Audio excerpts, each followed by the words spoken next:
The verbal attacks against France are coming hard and fast after its latest nuclear test.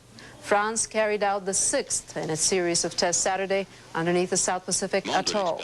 It was the largest blast yet and possibly the last, according to earlier estimates by French President Jacques Chirac. South Pacific nations are once again leading the chorus of condemnation.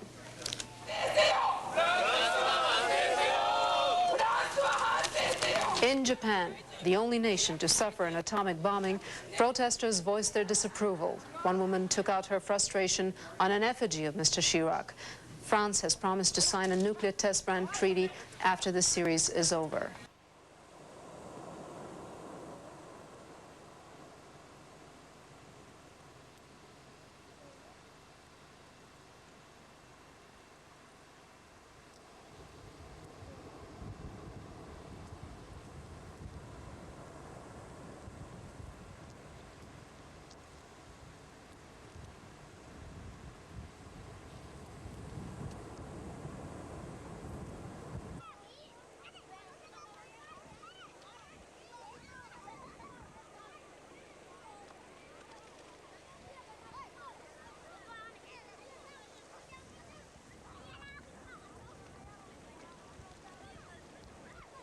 Now, we're happy to share with you some of the history about our carving, but there's not a great deal of information about our carving. Prior to the coming of the white man, as little has been preserved. We mainly carved out of necessity those objects our ancestors used in their day-to-day lives, and some of our gods were represented by carvings, but most of these were destroyed by the missionaries in the early 19th century. Now, they either had them burnt or sent away to museums overseas. Many of our artefacts were sent by them to the London Missionary Society Museum in England and are now held in a British museum. Unfortunately, the museum here on Rarotonga holds nothing predating to the coming of the European.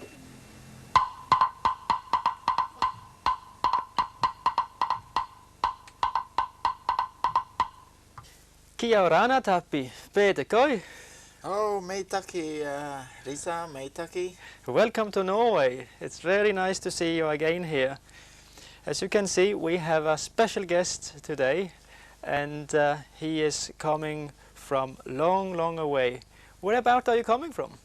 I come from the Cook Islands in the Pacific Ocean. It's a sea between New Zealand, Hawaii and the Easter Islands. It's a very big sea.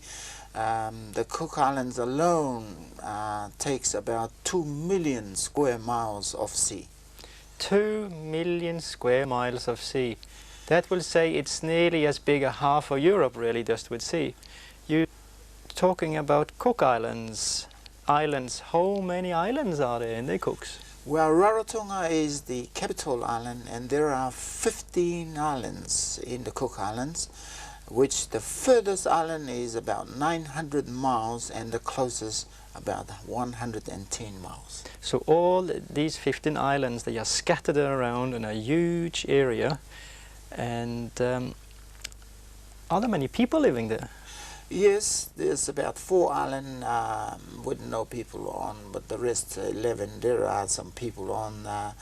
Some of them as much as 800 people, and some as much as 4 people on. 4 people only? Yes, used to be 1 people on before, but he died now, so the government have put 4 on this island to look after Suwaro. Suwaro. Ah, that was the island I remember now from my school days, that for many years ago there was a pirate ship coming from the new country. Was it Peru or Chile or somewhere they have found gold? The ship was full loaded with gold, and it was going to sail to Japan to buy some silk or some spices there, and on the way the ship went on the rocks.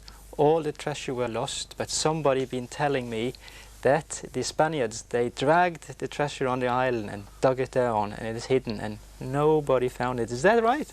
That is right. There has been some expeditions from the Cook Island trying to look for the gold. Oh. And of course, you know, the island is so low to the sea level, possibly about the highest point could be about 5-6 foot high above sea level. And over the years there's been hurricane after hurricane, and when a hurricane reaches the island, it covers a new mat on, a new sand on. It'll take about 2 feet of new sand on. So every year it's covered. So the gold is well hidden at the moment. So the gold is still there waiting for you? Yes, the gold might be still there waiting, but remains to be seen. Good. The biggest island, you told me, is Rarotonga. How Yes. many people are living there, and what are people living from? There's about 9,000 people on Rarotonga, which is the capital, and it's a volcanic island. Highest mountains up to 3,000 feet in the middle, and surrounding the mountains are about half a mile of flatland, and that's where the people lives right around. It's got beautiful valleys, water estuary running through, and very, very green growth. But industry-wise and money-wise, are you attached to England, or which country are you attached to really, or have you got full independence? In the olden days, the British used to be controlling us, and we used to run pound, shilling and pence. And then of course later on we were transferred under the New Zealand government, which because they are closer to us, about 2,000 miles. So ever since we've been under the New Zealand government, and now in 1966 we have been changed into a self-government, which still New Zealand still control us, but we make our own laws. You make your own laws. What's about the currency, about the money? Just recently, in the last 2 months, our currency have been changed back to New Zealand. Oh. We used to have Cook Island currency, but then, you know, our value of our money disappeared, and we have to ask New Zealand if we can come back and Please, please, and be with their money power again. Right. So now you have New Zealand dollars and cents in the Cook Islands. Yes, yes, and I'm sure all the banks are quite happy now in Raro that we're back into the New Zealand currency. And talking about New Zealand reacted very strongly against the nuclear trials they are going to do in Mururoa in the French Polynesia. How far is French Polynesia from you? Mururoa, where they are exploding the bomb, in the last few months we have been putting a lot of protests with the renewed testing of the bomb in Mururoa, because we are the closest to this bomb.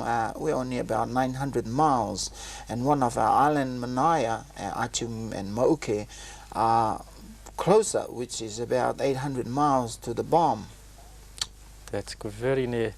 That's from Stavanger up to Trondheim in our measurements.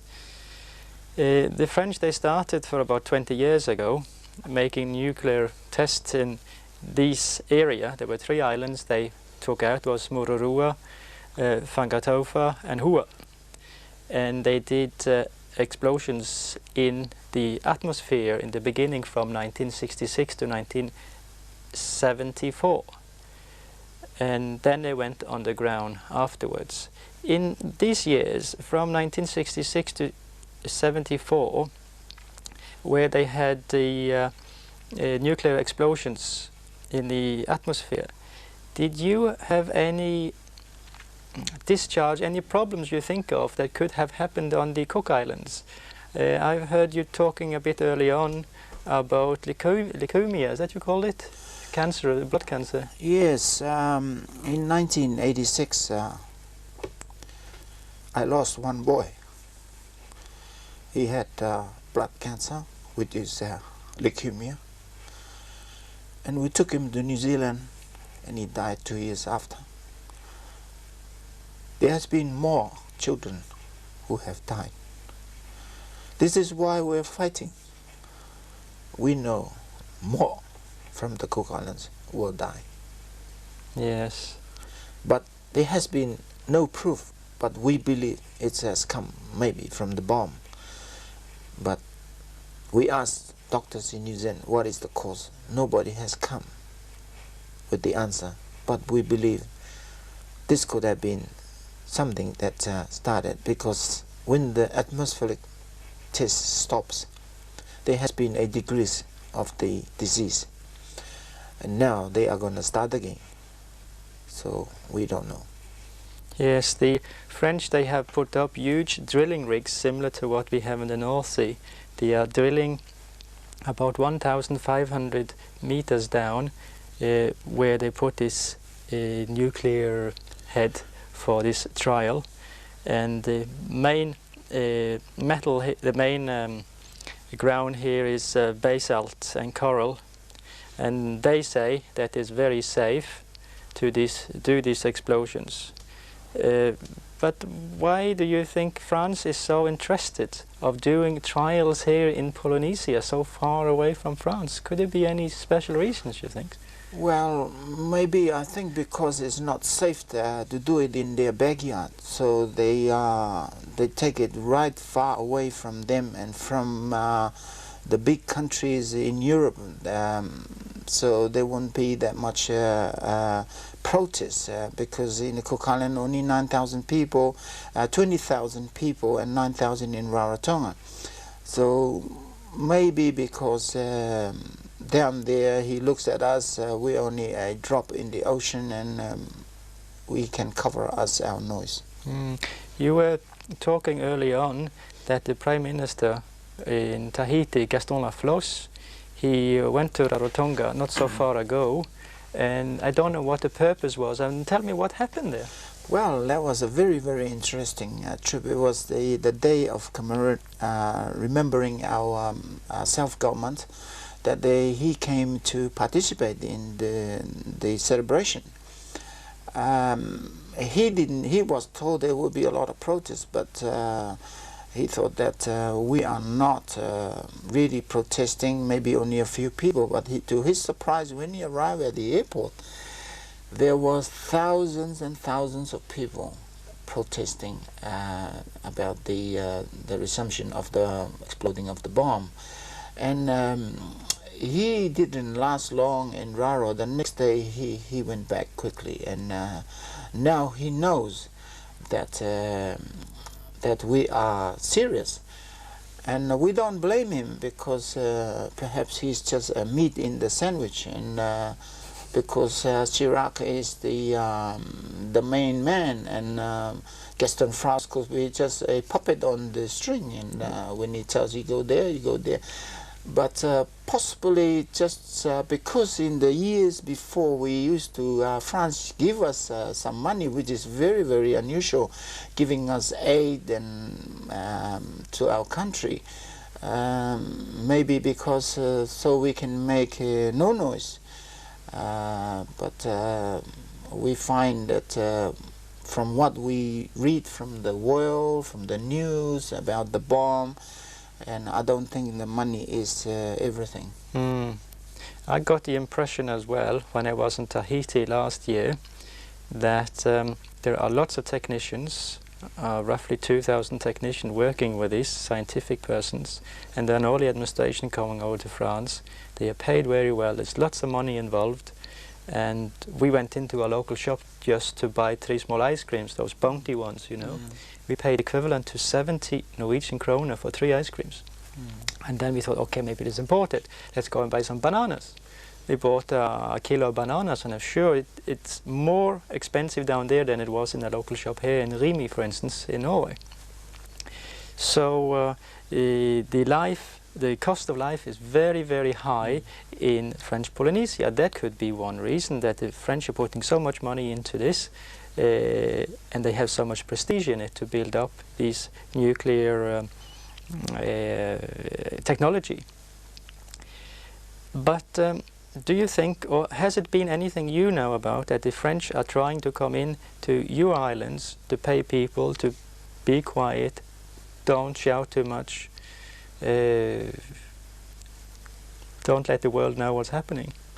Yes, I have a slightest idea that believe that I think that's what they are actually trying to do, just to hide the noise, and because we are the closest to the bomb, and New Zealand is 2,000 miles away from us, and maybe that's what they are trying to do. When do you think, if it is going to be this trial, this nuclear trial, when is it going to be? Is it very recent? Is it very near in the future? They reckon it'll be in September, because the Greenpeace vessel has been to the Cook Islands, to Rarotonga, and of course they went about a month ago to Mururo, and they've been rammed by the warships there, and they had some holes on. And right now she returned back to Rarotonga and then went to Fiji. She's now on the slipway in Fiji for repair. We had been shown some video films during the attack by the French on the Greenpeace boat in Rarotonga. When they arrived, they brought some documentary camera photos, videos, which they've hid on the ship when they were attacked. It's really very, very surprising what's happening in our part of the ocean. Are you people going over to Mururua to demonstrate before the explosion? Yes, we are going. We have no warships. We have one little boat, but the government not sending that. But in the olden times we have a wooden canoe, a double hull, so that is the only weapon we can send. So we are sending our double hull canoe as a protest from the Cook Islands. Okay, I hope they are putting out this trial. Everybody hope that there's not going to be any explosion here, so people can live in peace, and still our earth can be green, and we can have a future for our children. Oh yes, you know, we hope that Chirac will think very hard for us, and maybe try to stop this thing he's doing, and he might be doing the practice in the Cook Islands, where waters close to French Polynesia, but he might do the real thing in Europe.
Well, we have heard now a little bit about the where you're coming from, about the problem you have down at your country now with the French. But why do you come to Norway? Do you come to Norway to tell us about what the French are doing on the other side? Not really, my friend. I didn't come to talk about that. I came for to look for a cargo ship for the people of the Cook Islands. In the olden days, we used to grow our own tomatoes, export oranges and export bananas and pineapples. We export them to New Zealand. And those days, the big ship used to come through London, England, and went through the Panama, through the Cook Islands, unload all the flour, rice, sugar, some cars and timber, and then continue down to New Zealand. But while in the Cook Islands, loading the ship with bananas, oranges, pineapples, and then take to New Zealand and sells it there. Well, today Australia is growing bananas, they're growing pineapples. Maybe one plantation of pineapple could be the size of Rarotonga. So for us, how can we compete with this on the market in New Zealand? And there could be a banana plantation twice the size of Rarotonga. And so we have been very, very unfortunate for these. And of course, we've been taught how to eat flour, rice, and sugar from hundreds and hundreds of years ago, and now we can't get away from it. And the people in the other islands need the rice, need the flour, and they've left their natural food and depended on these things now. Yeah, so this is where the transport to the island comes in with a little cargo ship. That's right. This is where the transport comes in, and this is why I am here to look for a cargo boat. I have a little one in the Cook Islands, a 70-ton boat, and of course with the distance from Rarotonga to the furthest island, it'll take 4.5 days to 5 days. This is a calm sea traveling. If you travel in rough sea, it could move up to 6 days before 70 tons of cargo reaches the island. Only one island, and then I have to come back. It's a very, very expensive business, and then I have to load and go back again the same distance for another island. Oh, yeah. So this is where we need a big ship where we can load all the islands in this cargo, in this boat, and then take it one run and then deliver it all around. Yes, so when you're going out to the islands, there is no harbor facilities there. Oh, it is a game that is a life and death, and the sea is not very friendly, and it can be very angry, and we have to find our way with the lightest to take the cargo ashore. Sometimes we are lucky, sometimes we are unlucky, we lose cargo. I can remember when I went to Michiario, it was a very calm day, but still there was a huge swell and a little tender coming in. People had to jump in the sea and hold the ship so it's not getting crushed against the little quayside they made there. Or it wasn't in fact a quayside, it was just a big hole they had dynamited up, so they could, the little inlet they had. So that was very, very difficult. That is with the ships going around. I remember for a few years ago, maybe 10, 15 years ago, there was a man over here in Haugesund, and he bought 2 ships for the Cook Islands. What happened with those ships? Well, those ships came over to the islands, and due to navigation errors, and then they end up on the reef. Both of them end up on the reef. Okay. Is that a long time ago? That is a long time ago, and now he's given up shipping. So we've been out without ships for about a year until I came to the picture.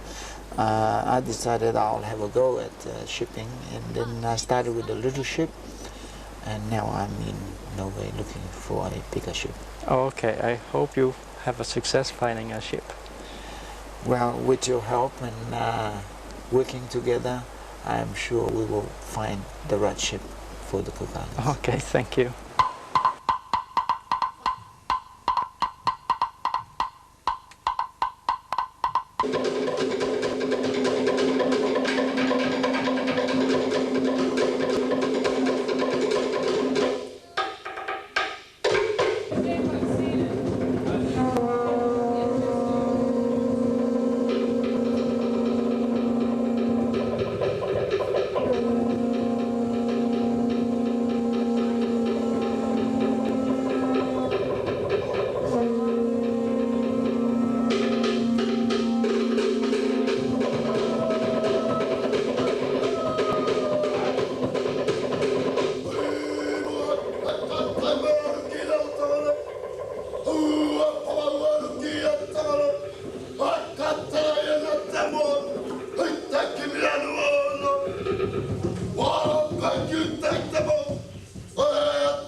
We have now talked a little bit about your country and where you're living, what people are doing, and you mentioned early on that when the big ships came, they took away from your place bananas and oranges and pineapples and all your products from your different gardens on the islands, and then that is not produced any longer because the industrial countries such as Australia are producing so much more to a cheaper price. People stopped producing, and they are, as you said, they are buying cabbages now from New Zealand. Right? What do you think is the answer for the islands now? Are you going to be completely dependent from us? Well, looking around while being here in Norway for a short time, I can see that Norway fishes a lot, and I know we have a big ocean area in the islands, and right now the Koreans, the Japanese, and all other big countries are harvesting our fish in our garden, and I've just noticed then that why can't we take our own harvesting instead of depending on these other countries to do, because they take our fish, they put it in the cans and send it back to the Cook Islands for us to buy. And I would believe would amount to about 12 million kronas, your money, and it could be more. So if we would like to save this money, the only way for us I can see is we have to be trained, and I can see Norway would be a very, very good place for our people to be brought here to be trained, because I don't think the Koreans would love to train us, or the Japanese would love to train us, because once we know how to fish, they will be kicked out of our garden. Yes. So I think over here you have very good technology, so it would be nice to get some of our people from the islands here and be trained in the fishing, the manufacturing in the cans, and also the building of the fishing boats. I saw one the other day. We went down the sea there. It's made out of fiberglass. I was so amazed with this boat that we can actually do these things in the islands. I know fiberglass is already in the Cook Islands, but they don't have the technology that a fishing boat can be built out of these things. And seeing this one in Norway would be very good for the Cook Islands. Yes, and for the canning, I think you come to the right place. Stavanger, and this area was the biggest canning town, I would say, in the whole of Norway for only about 50 years ago. I think about 70%, maybe a bit more of the town, dependent on the canning industry for little sardines. And now, as you have seen, is the oil business. So we went from the fish from the canning to the oil. And also for the fishing boats, we are building lots of fishing boats in plastic, in fiberglass. We call them sjark in our language. And they are for 1 person, 2 persons, sometimes for 3. They are, as you're saying, relatively cheap to make, easy to make when you know the technology. And the expertise we have had for centuries how to fish. How do your people fish when they go fishing now? Well, right now it's rather funny, really. I mean, we are in the shallow water fishing with the spears and running around chasing for the little fish about this size, whereas in the ocean the Koreans and the Japanese are fishing the big fish and taking away. It looks stupid. When I think now, after I've been here to Norway. So you have no fishing boats or no technology how to fish, no do you know anything about trawling and things like that, or? No, nothing at all about trawling. I was amazed that little boat we can throw that net down. I thought he was just going to drag them above the sea level, but when he said he goes down 380 meters, 340 meters down, I couldn't believe it, because I remember some of the fishermen in the islands, they have this long line, they go down, they said, oh, they catch the fish about 70 meters, 90 meters, and your net is going down 3 times the depth. Yeah. Our fish is there. Yes, sure it is. So what you need, as you're saying, is maybe a possibility of training your young people. Yes. We need these people to be trained. We're paying a lot for the big fish from the ocean on the island, and we need training. So perhaps in the future we might get some grants for your young chaps to come here to Norway, being trained, and then take the know-how and the technology how we are fishing down to you, and see if we can use the same system down there. Yes, we would love to have that. These things, would love to have it, but we are a very poor country. Money is our problem. But I'm just gonna go back to the islands, and I will try and talk to the politicians. And but I know that right now we are not a country who have any surplus money. We are very, very poor. We need help, and I will see what I can do.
going to multiply this to that. But there is something different with this. It's 4a to the power of 2. It's not 2a to the power of 2.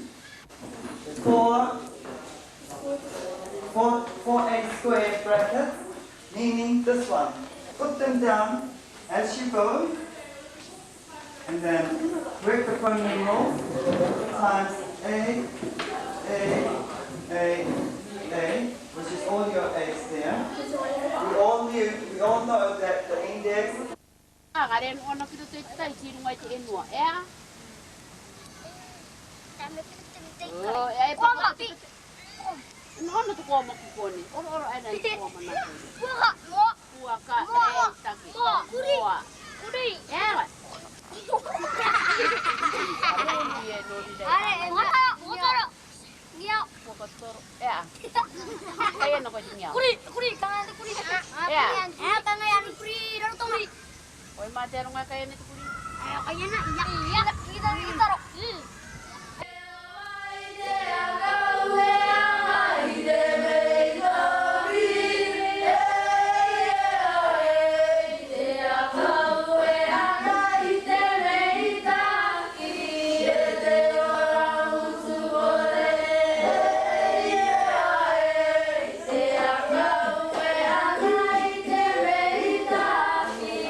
You're talking about that you need training for children abroad, somewhere else.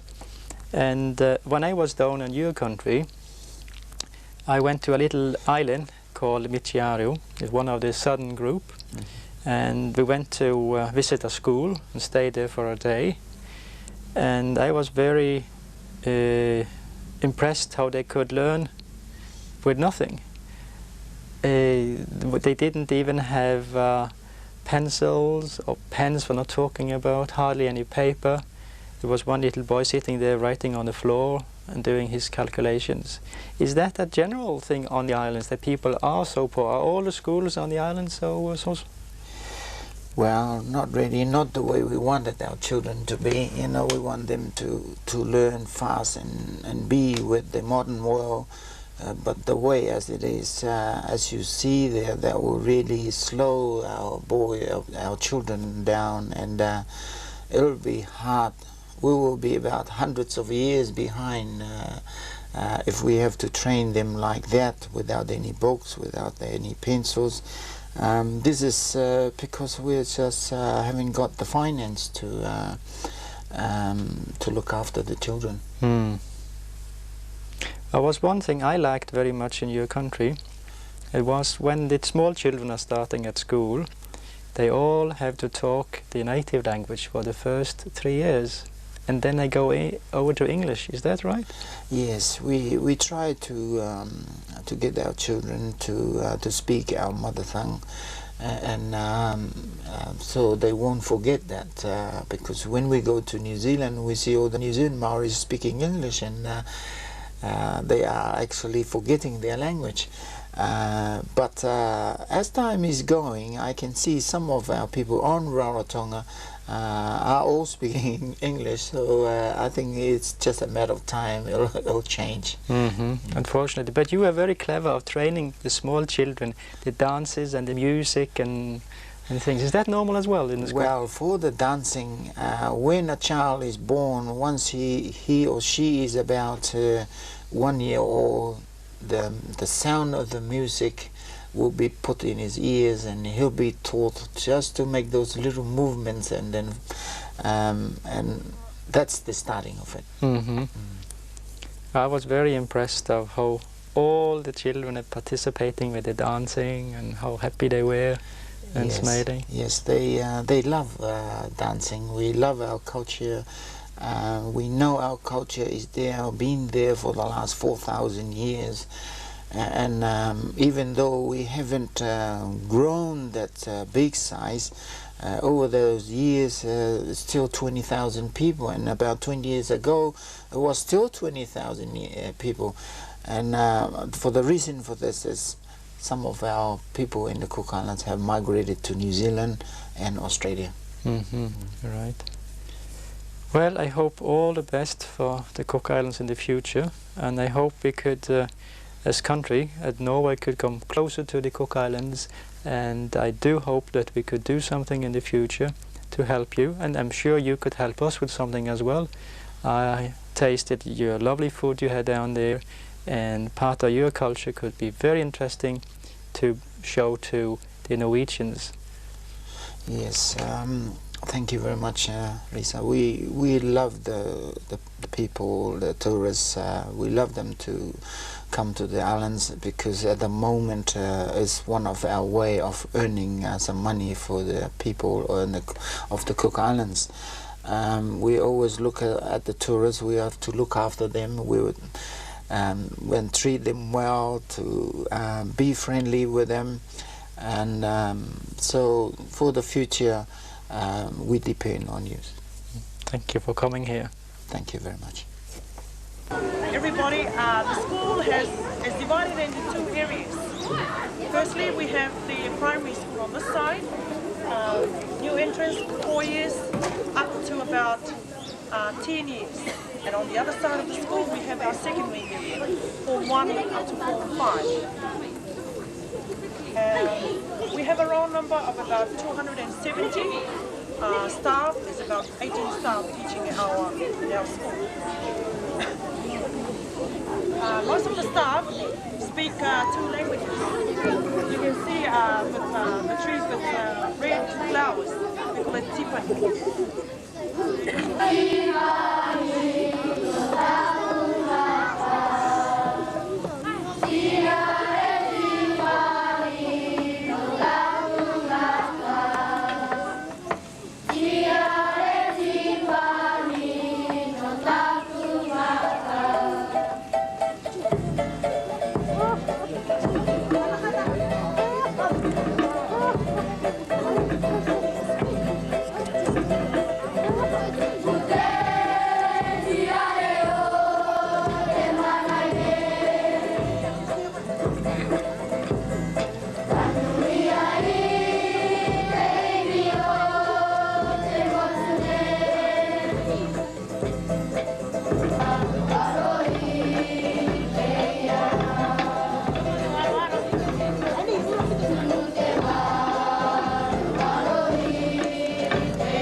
Det blir mer våpen. I Stillehavet har Frankrike gjort den 6. prøvesprenginga siden september i fjor.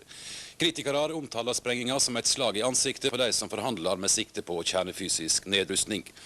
Prøvesprenginga ble gjort på Mururoa-atollet og blir også denne gangen sterkt fordømt.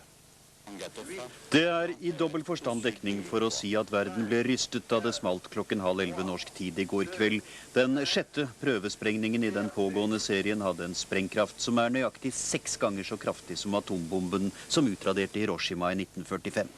I Australia ble styrken I sprengningen registrert med følsomme apparater. Smellet sendte sjokkbølger dypt inn I regjeringskontorene, selv om det ikke kom uventet. Lederen I Canberra, som har ført an I den internasjonale fordømmelsen, hadde til det siste håpet at franskmennene skulle bøye av. Utenriksministeren betegnet atomprøveprogrammet som et dypt uansvarlig kapittel I moderne fransk historie. President Jacques Chirac har antydet at programmet kan bli skåret ned fra de planlagte 8 til 6 prøvesprengninger. Men da den franske ambassadøren til Canberra ble spurt om dette betyr at det nå slutt, svarte han svært unnvikende. It's always been said in the last few months that the test would stop before the end of February. So that's the limit. Og I Japan, det eneste landet som har vært utsatt for atomvåpenets redselsvirkninger, fikk protestene et dypt følelsesmessig innhold I dag, ikke minst I Hiroshima.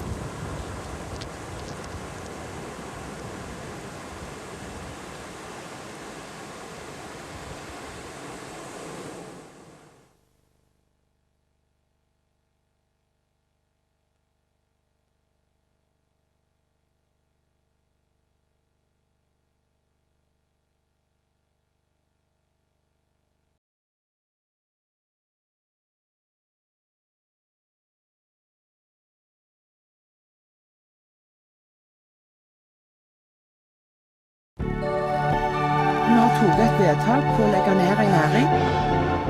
If you don't have any art, you're pretty much lost.